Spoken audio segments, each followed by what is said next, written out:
आज हम जानते हैं अर्जुन के शिवजी का पाशुपत अस्त्र पाने की कथा को। पाशुपत अस्त्र क्या होता है, इसका दर्शन समझते हैं। इसका बाहुबली फिल्म से भी संबंध है। तो पहले पाशुपत अस्त्र समझते हैं, इसका सूअर से क्या संबंध है। पाशुपत अस्त्र अर्जुन को कहा जाता है कि तुम पाशुपत अस्त्र प्राप्त करो, इसकी तुम्हें भविष्य में जरूरत पड़ेगी। तो अर्जुन जो है पाशुपत अस्त्र के लिए घोर साधना करते हैं और साधना जब उनकी पूर्ण होने को चली थी तब जो है एक सूअर जो है आ जाता है, वो अर्जुन पर हमला करता है। तो उस सूअर के चक्कर में कुछ वाद विवाद होता है। एक भील से, एक बनवासी से वाद विवाद होता है। बाद में पता चलता है कि वो बनवासी तो शंकर जी हैं। तो शंकर जी ने सूअर मार दिया था। अर्जुन कहते हैं मैंने सूअर मार दिया। शंकर जी कहते हैं कि ये सूअर मेरा है। अर्जुन कहता है कि ये सूअर मेरा है। तो दोनों में झगड़ा होता रहता है। फिर अंत में जाके पता लगता है अर्जुन को कि ये तो शिव जी हैं। तो शिवजी और अर्जुन और सूअर का झगड़ा क्यों डाला गया, सूअर बीच में क्यों डाला गया। तो समझो शिवजी की 4 राशियां हैं, बड़ी शक्तिशाली राशियां हैं। अगर अच्छी हो जाएं तो बहुत नाम कमा सकती हैं, पर नहीं होती हैं, प्राय नहीं होती हैं। एक आध कोई ठीक निकल जाए तो निकल जाए, वरना ज़्यादातर जो है वो माया मोह में ही रहती हैं। अपना खाना, अपने भोग, बस अपनी बीवी बच्चे, अपने भोग, अपनी चिंता, और सिर्फ अपनी ही चिंता, पत्नी की भी चिंता नहीं, बच्चों की भी चिंता नहीं। ऐसी होती है शिव जी की 4 राशियां। ये 4 राशियां हैं वृश्चिक, वृष, कुंभ, सिंह। तो जब आप दर्शन देखोगे, गहराई में जाओगे, तो आपको पता लगेगा धरती पर जो सारी गंदगी फैल गई है ना, ये सारी गंदगी इन 4 राशियों के कारण फैल जाती है। क्योंकि ये 4 राशियों की एक विशेषता है, इनका दिमाग तो बहुत तेज चलता है। चारों राशियां बहुत तेज दिमाग वाली होती हैं, लेकिन कुछ कुछ कारणों से ये आध्यात्म से दूर रहती हैं। इनका मस्तिष्क बहुत तेज चलता है। मस्तिष्क में जब गर्मी अच्छी होती है तो मस्तिष्क बहुत तेज चलता है, और जब मस्तिष्क तेज चलता है तो व्यक्ति माया की ओर भागता है। और प्राय हर इंसान का मन यही करता है कि मैं माया की ओर भागूं। सच बात तो यही है, प्राय हर इंसान का, हर राशि का मन यही करता है कि मैं माया की ओर भागूं। तो इनका दिमाग बहुत तेज चलता है, तो ये माया की ओर दिमाग चलाने लग जाते हैं अपना।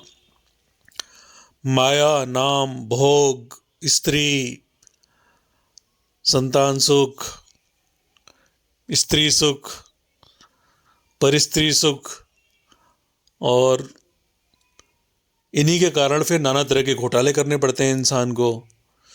तो इनको मन की गर्मी जो है माया की ओर भगाती है। माया, पैसा, नाम, स्त्री, गाड़ी, बड़ी बड़ी गाड़ी, बड़े बड़े घर, बड़े बड़े सपने, बहुत इच्छा होती है इनकी बहुत सारे भोग करने की, बहुत बड़ा नाम पाने की।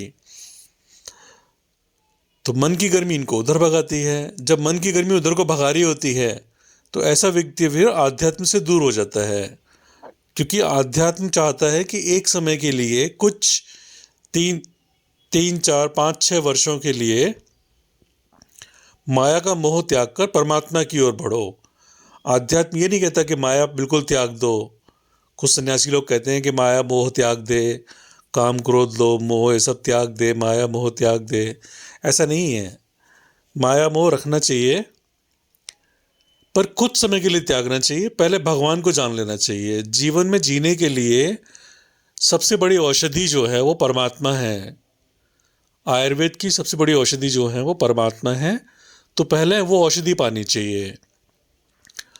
जीवन जीना है, जीवन में नाना प्रकार की समस्याएं आती हैं, रोग आते हैं, तो उनसे लड़ने की शक्ति धर्म से मिलती है, परमात्मा से मिलती है, आयुर्वेद से मिलती है।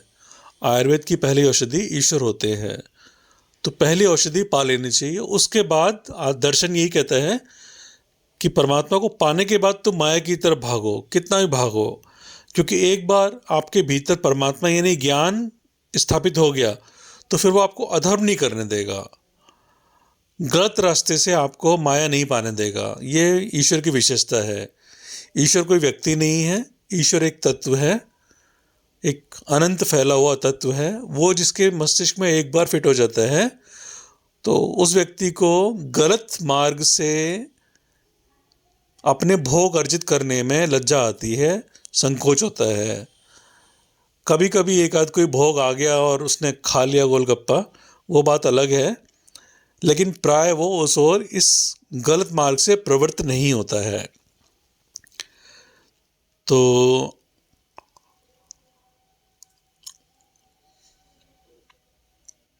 दर्शन कहता है माया की ओर कुछ समय के लिए रुक जाओ, उसके बाद तुम भागो, पहले परमात्मा को जान लो।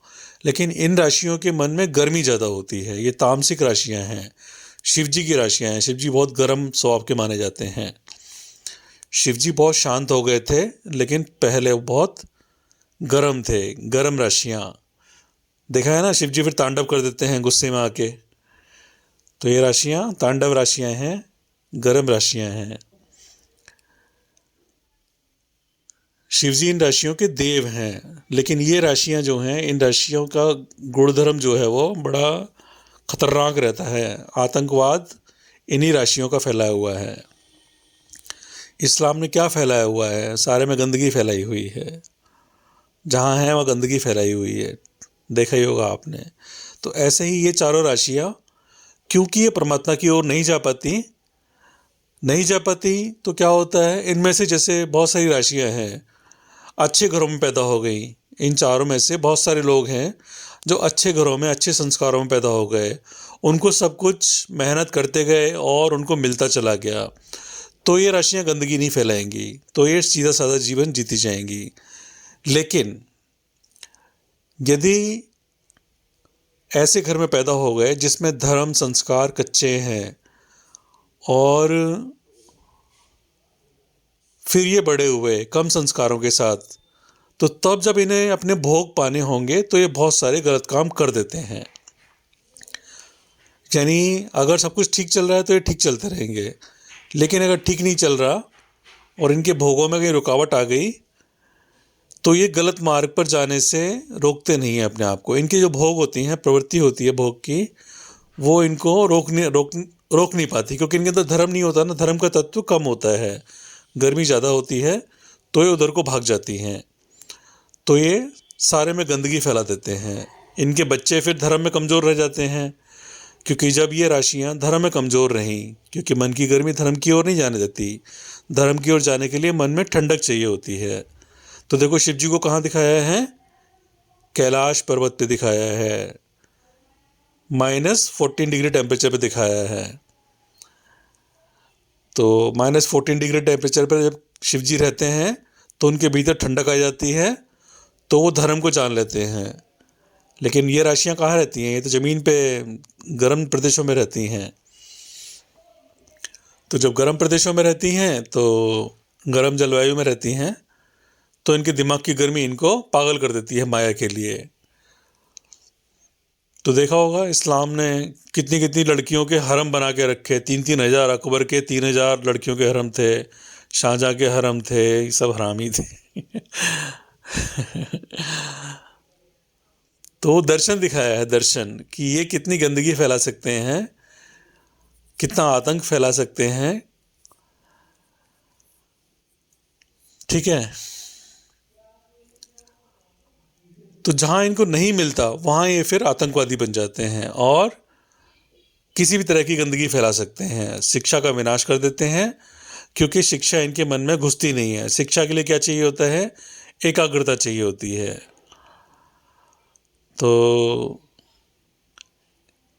कुंभ राशि तो खूब पढ़ाकू होती है, लेकिन बाकी, और ये पढ़ाकू भी होते हैं तो ये सिर्फ अपने माया के लिए पढ़ाकू होते हैं, ये लोक कल्याण के लिए पढ़ाकू नहीं होते। तो कुल मिलाकर इनका सार जो निकलता है वो ये रहता है कि ये अपने भोगों के लिए कमाते हैं। जब इंसान केवल अपने भोगों के लिए जीता है, लोक कल्याण की भावना जरा भी नहीं होती जिसके अंदर, तो तब फिर सारे संसार में पशुता फैल जाती है। पशुता, समझ रहे हैं? पशुता, पशु क्या करता है? पशु खाता है, हगता है, समय आने पर बच्चे पैदा करता है,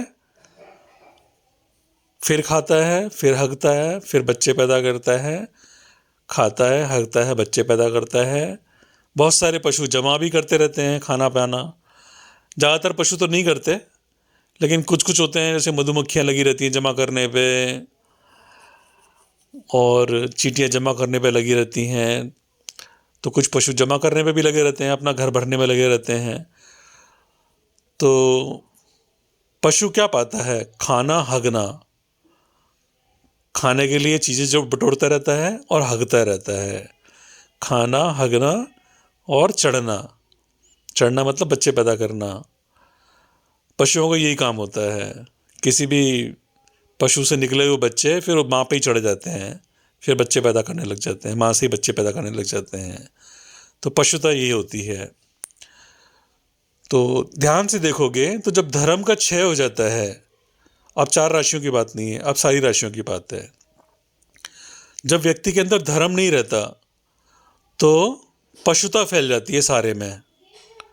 पशुता क्या होती है? अपना भोग, अपना भोग, अपने परिवार के लिए, अपने बीबी के लिए, अपने बच्चों के लिए, और मेरे लिए। पहले मेरे लिए हो जाए, फिर बीवी बच्चों के लिए हो जाए, और फिर और हो जाए तो उनके नाती पोतों के लिए भी जमा कर दो। तो ये जो होती है पशुता होती है। पशु भी तो यही काम कर रहा होता है, खा रहा होता है, हग रहा होता है, बच्चे पैदा कर रहा होता है, चढ़ रहा होता है।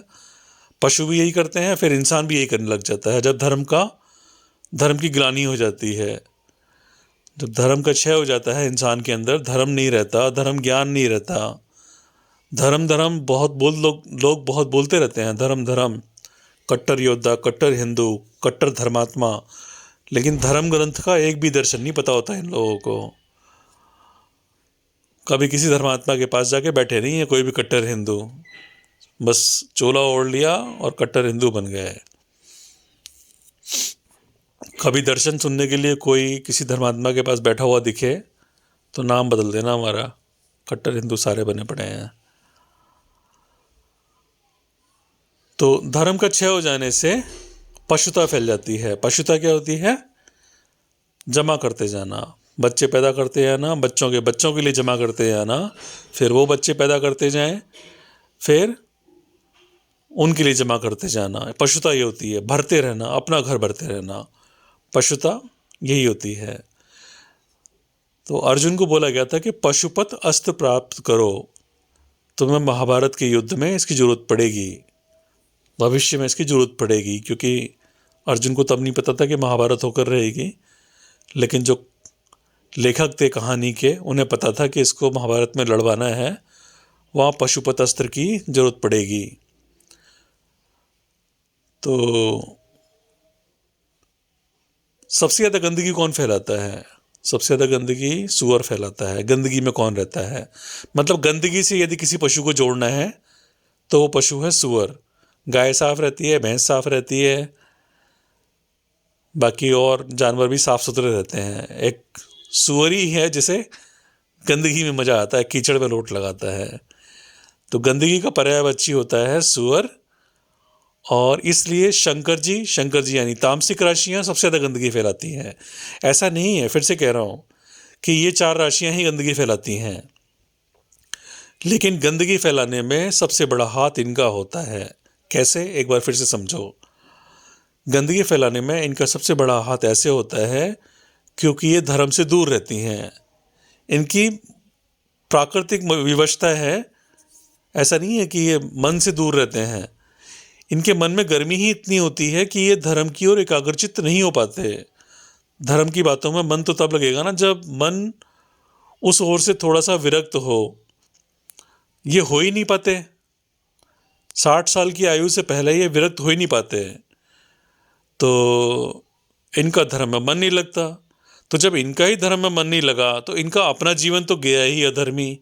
इनके घर में जो बच्चे पैदा होंगे, समझ रहे हैं, किसी मान लो सिंह राशि है या कुंभ राशि है या वृश्चिक है या वृष राशि है, जिनका धर्म में कम मन लगा, धर्म ग्रंथों को जाना नहीं, धर्म का पूरा दर्शन नहीं जाना, परमात्मा को पूरी तरह से जाना नहीं। धर्म का मतलब क्या है? ईश्वर होता है।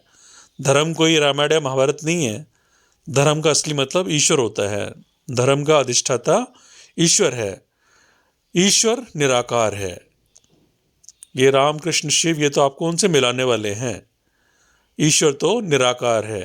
तो जब तक निराकार का पूरा स्वरूप नहीं जाना तब तक धर्म स्थापित कहाँ हुआ?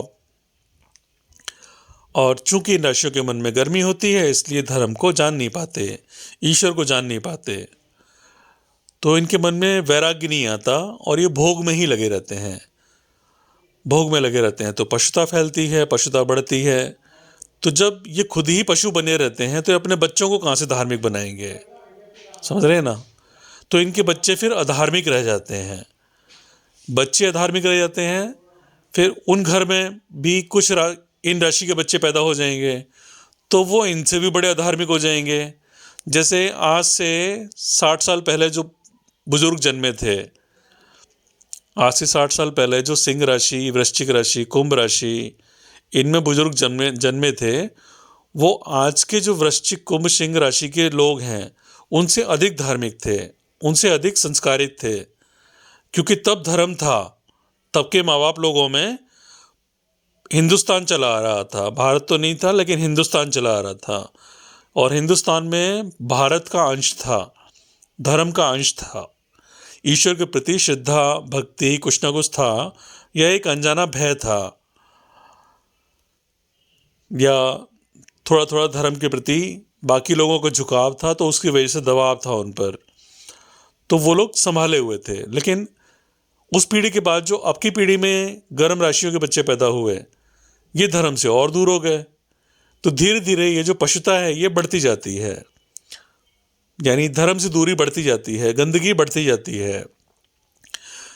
तो एक समय ऐसा आता है जब भाई, जब दादा थोड़े धार्मिक थे, बाप उनसे और कम धार्मिक हुआ, बच्चे और कम धार्मिक हुए, तो पोते और ज़्यादा कम धार्मिक होंगे। कम धार्मिक होते जाना क्या है? धर्म की गिरावट है। धर्म की गिरावट ही पशुता है, धर्म की गिरावट ही गंदगी है। गंदगी क्या है? सूअर है। गंदगी ही वो सूअर है जिससे अर्जुन को लड़ना था।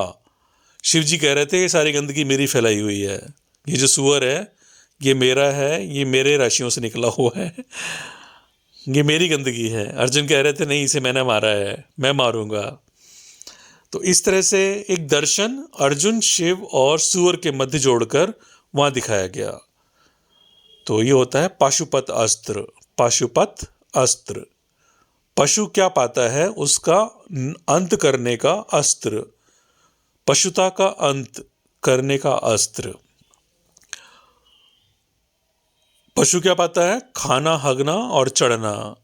खाते रहे, हगते रहे और फीमेल जेंडर पे चढ़ते रहे और बच्चे बनाते रहे। फिर बच्चे बड़े हो गए, बच्चे ही माँ पे चढ़ जाते हैं। तो जब धर्म की गिरावट हो जाती है ना, जब हमारी संतति में धर्म की गिरावट हो जाती है तो बच्चे ही माँ पे चढ़ जाते हैं। हालांकि ये चढ़ना वो चढ़ना नहीं होता, लेकिन गुस्सा करने लग जाते हैं, माँ बाप पे चढ़ चढ़ के आते हैं। तो जब धर्म की गिरावट करोगे तो बच्चे माँ बाप पे चढ़ेंगे। तो पशुओं में क्या होता है? पशुओं में पशुओं के बच्चे ही माँ पे चढ़ जाते हैं, बाप पे भी चढ़ जाते हैं। तो ऐसे ही जब धर्म की गिरावट करोगे तो बच्चे भी माँ बाप पे चढ़ के आएंगे। जब बच्चे माँ बाप पे चढ़ के आए तो बुरा मत मानना फिर या तो धर्म की वृद्धि करते रहो, उसमें सतत लगे रहो, नहीं तो फिर बच्चे जब चढ़ के आए तो बुरा मत मानना। कुत्ते के बच्चे, कुतिया के पिल्ले जो होते हैं, जब बड़े हो जाते हैं तो कुतिया भी चढ़ जाते हैं। तो जब इंसान के पिल्ले आप पर चढ़कर आए, इंसान के बच्चे जब माँ पर चढ़ने आए ना, आंखें दिखाएं, तो फिर बुरा मत मानना, क्योंकि धर्म की गिरावट तो आपने की है, धर्म को जानने में समय नहीं दिया आपने, या आपकी राशि का संजोग ऐसा रहा कि आप उस ओर बढ़ नहीं पाए। जो भी हो, मन तो लगाना होता है उधर। अगर जवानी में मन नहीं लगा पा रहे तो बुढ़ापे में तो लगाओ कम से कम, क्योंकि गर्म राशियां जो होती हैं जवानी में मन नहीं लगा पाती, तो जवानी में नहीं लगाया है तो बुढ़ापे में तो लगाओ। इन 4 राशियों को बुढ़ापे में मन जरूर लगाना चाहिए, वृश्चिक, वृष, कुंभ, सिंह। तो अपनी गलतियों का सुधार वहाँ कर लेते हैं, प्रायश्चित हो जाता है, फिर अपने आप दिख जाता है कि मैंने जवानी में ये गलतियाँ की थी। फिर कह रहा हूँ कि सारी वृश्चिक, वृष, कुंभ राशियाँ ऐसी नहीं होती। जो संस्कारी घरों से होती हैं उनके बच्चे आज भी काफ़ी अच्छे निकल जाते हैं, अन्य राशियों से भी अच्छे निकल सकते हैं, लेकिन सामान्यतः ऐसा होगा। ये हमारे दर्शन में दर्शाया हुआ है। इसी सीन को, मतलब इसी दर्शन को बाहुबली फिल्म में दर्शाया है। महेंद्र बाहुबली माहिष्मती साम्राज्य में जन्मे थे। माहिष्मती, माहिष्मती मतलब भैंसामती। भैंसा प्रतीक होता है गर्मी का, जड़ता का। भैंसे का दूध नहीं, भैंसिया का दूध ज़्यादा गर्म होता है, तो भैंसिया का दूध ज़्यादा गर्म होता है तो वो मस्तिष्क में तामसिकता देता है, गर्मी देता है। और जब मस्तिष्क में गर्मी आती है तो धर्म गायब हो जाता है। ध्यान रखिएगा, मस्तिष्क में गर्मी रहेगी तो धर्म गायब हो जाएगा, मस्तिष्क में ठंडक रहेगी तो धर्म आएगा। शिवजी भी धार्मिक नहीं होते यदि शिवजी मक्का में होते। मक्का गर्म जगह है, समझ रहे हैं ना, मक्का रेगिस्तान है, वहाँ धर्म नहीं होगा क्योंकि वो गर्म जगह है। वहाँ जो भी जन्मेगा वो धर्म होगा। और शिवजी कैलाश पे दिखाते हैं -14 डिग्री टेम्परेचर पर, तो वहाँ धर्म होता है। तो शिवजी धर्म के रक्षक हैं। वही शिवजी जो कैलाश पे बैठे हैं वो धर्म के रक्षक हैं। वही शिवजी जो मक्का बैठे हैं वहाँ अधर्म उत्पन्न हो रहा है। एक ही चीज, संतति अलग अलग। तो माहिष्मती साम्राज्य में दिखाया है। माहिष्मती मतलब भैंसामती, भैंसे जैसी मती वाला। तो तामसिक साम्राज्य में महेंद्र बाहुबली जन्मते हैं। महेंद्र कौन से हो गए? महेंद्र मतलब हो गया शिवजी की सिंह राशि। महेंद्र शिव का नाम हो गया, शिव का सिंह राशि का नाम हो गया महेंद्र बाहुबली। तो सिंह राशि जो है बल की साधना बहुत करती है। उसका मन रहता है कि मैं बहुत बलशाली बन जाऊं, सब मेरे आगे झुककर चलें। ये सिंह राशि की विशेषता है। तो महेंद्र बाहुबली काफ़ी बाहुबली थे, लेकिन कुछ उनके दिमाग में कमी थी, तो उसकी वजह से वो मारे जाते हैं। और क्योंकि वो महा इंद्र है, सिर्फ महा नहीं है, महा इंद्र है। इंद्र जो है वो देव हैं। जब व्यक्ति देवत्व की साधना करता है तो अपने दोषों को दूर करने लगता है। तो महेंद्र बाहुबली में भी दोष नहीं थे, वो अपने दोषों को दूर कर रहे थे, देवत्व की ओर बढ़ रहे थे। माहिष्मती साम्राज्य को मतलब भैंसा या गर्मी वाले साम्राज्य को संभालने की साधना कर रहे थे और अपने आप को महाइंद्र बना रहे थे। महाइंद्र मतलब बहुत अच्छा देव। महाइंद्र, इंद्र देव हैं, महाइंद्र मतलब और अच्छा देव। तो वो बहुत अच्छा देव बना रहे थे अपने आप को। तो उनका संजोग होता है देव सेना से। जब वो अपने आप को महाइंद्र बना रहे थे, बहुत सारे इंद्रियों का स्वामी, इंद्रों का स्वामी, महाइंद्र मतलब बहुत बड़ा इंद्र, तो उनको देव सेना मिलती है, देवों की सेना मिलती है। वो देव बनने लगते हैं, बड़े देव बनने लगते हैं, महादेव की बनने की तरफ चलते हैं। मतलब अभी महादेव बने नहीं, अभी महाइंद्र ही हैं, महादेव बने नहीं, देवत्व से जुड़ रहे हैं, देव सेना से जुड़ने लगे वो। तो फिल्म में सीन दिखाया है, देव सेना जो है वो सूरों को मारती है। तो तब महेंद्र बाहुबली देव सेना की सहायता करते हैं। तो वहाँ भी यही सीन दिखाया है। महेंद्र जो है वो, महेंद्र देव सेना से जुड़ रहे हैं, मतलब देवत्व को पाने चल रहे हैं, देव सेना से जुड़ रहे हैं। स्त्री कौन होती है? स्त्री इंसान की बुद्धि कहलाती है। तो महेंद्र बाहुबली की बुद्धि जो है वो विकसित हो रही है, तब वो सूअरों से लड़ रही है, गंदगी से लड़ रही है।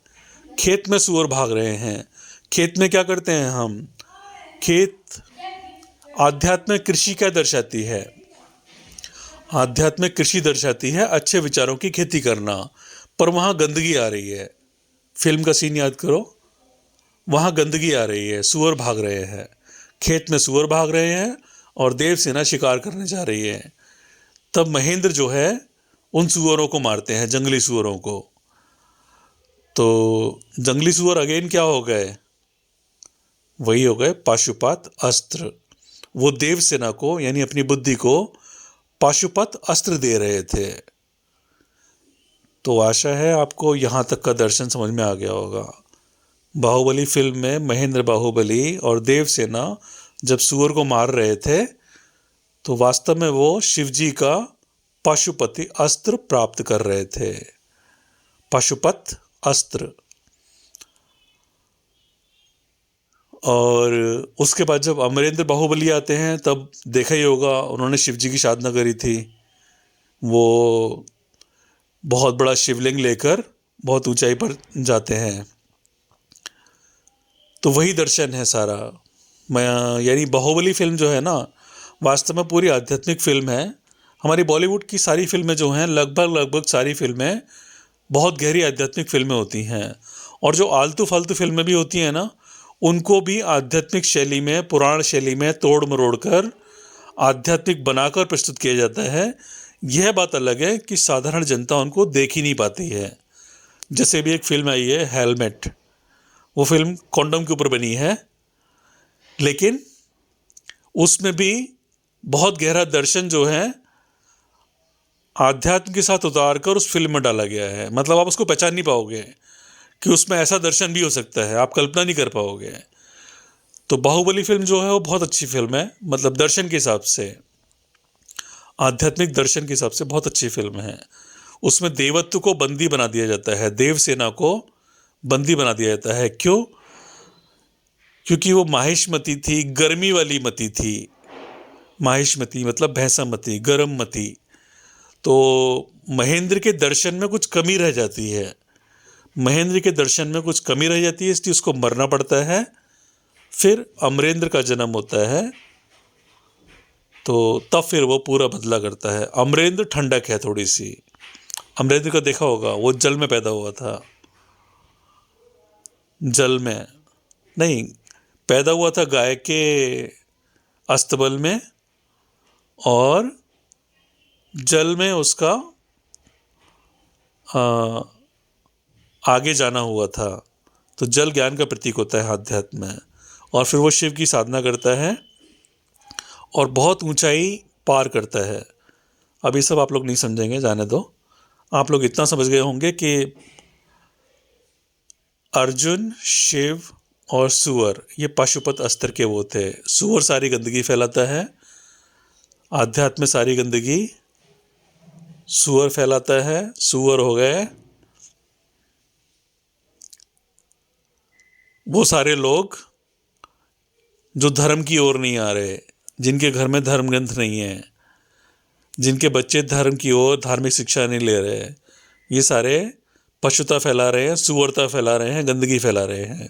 यदि हमारे बच्चे गुरुकुलों में नहीं पढ़ रहे हैं, अंग्रेजी शिक्षा पढ़ रहे हैं, तो हम सुअर कर्म कर रहे हैं और कुछ कर्म नहीं कर रहे, पशुता कर्म कर रहे हैं। अंग्रेजी पढ़ाई मतलब क्या हो गई, समझ गए ना? पशुता हो गई, पशुता। पेट के लिए कमाना खाना, बस पेट के लिए कमाने खाने वाली शिक्षा ले रहे हैं, तो हम पशुता कर्म कर रहे हैं। और यदि धर्म के लिए थोड़ा सा धर्म, देखो पेट के लिए तो कमाना खाना है ही है, लेकिन इस मस्तिष्क को नियंत्रण करने वाला भी तो चाहिए ना। यदि हमारे घरों में वृश्चिक, वृष, कुंभ, सिंह राशि वाले बच्चे पैदा हो गए और ये बच्चे धर्म की ओर आएंगे नहीं, तो इनके बच्चे जो पैदा होंगे वो धर्म से और दूर होंगे। फिर उन घरों में और बच्चे पैदा हो गए वृश्चिक, वृष, कुंभ, सिंह राशि के, थोड़ा थोड़ा तुला मेष भी ले लो, तो ये धर्म से और दूर होंगे। तो धीरे धीरे तो फिर धर्म की उत्तरोत्तर गिरावट होती जाएगी। फिर एक समय ऐसा आ जाएगा समाज में महाभारत फैल जाएगी। आज सारे समाज में महाभारत फैली हुई है। सब्जी वाला कह रहा है कि डॉक्टर तू बेईमान है, डॉक्टर कह रहा है सब्जी वाला तू बेईमान है,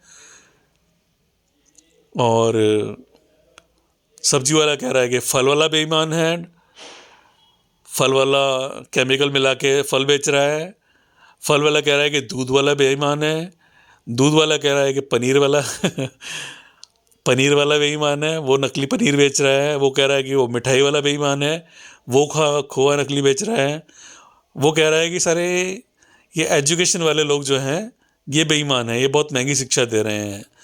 न मतलब कौड़ियों के भाव की जो शिक्षा होनी चाहिए थी वो 8-10 हज़ार रुपये प्रति माह पर पड़ रही है। तो ऐसे देखोगे तो हर व्यवस्था में सब जगह पुलिस वाले को देख लो, उसको देख लो, जिसको भी देख लो, सब लूट खसोट में लगे हुए हैं। पशुता फैली हुई है बुरी तरह से। अपना घर भरने के लिए कोई भी कितनी भी गंदगी तैयार करने को तैयार है। बाकी आपने कोरोना काल में देख ही लिया होगा, एक लाश को 10 किलोमीटर ले जाने के लिए लोगों ने 1-1 लाख रुपए ले लिए थे। ये क्या है? पशुता ही तो है। मेरा दाव लगा तो मैंने हाथ मार लिया। एक लाश को ले जाने के 1 लाख रुपए मिल रहे हैं, मेरा दाव लगा, मैंने आज हाथ मार लिया, पैसा जमा कर लिया। लेकिन क्या फ़ायदा होगा इस पैसे का? ये पैसा तो फिर वो डॉक्टर ले जाएगा। जब तेरे को कोरोना होगा तो कोरोना रेमडेसिविर लगा लगा के वो डॉक्टर जो है रेमडेसिविर लगा लगा के सारा निकाल लेगा। रोहित सरदाना का निकल गया सारा पैसा, कहाँ बचा?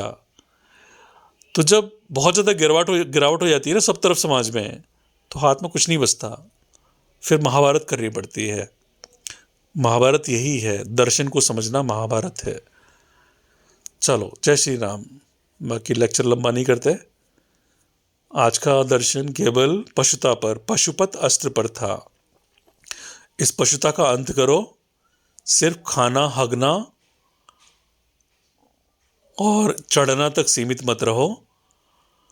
थोड़ा सा समाज की तरफ भी नज़र रखो कि यदि हमारे बच्चे धर्म की शिक्षा नहीं ले रहे हैं तो हमारे घरों में जो धर्म की गिरावट होती जाएगी वो एक समय कहाँ जाएगी? आज ही कहाँ जा चुकी है, इससे आगे तो और कहाँ जाएगी। जय श्री राम। वंदे भारतम आध्यात्मिक केंद्र, नीमनगर, भारत। नारायण ठाकुर।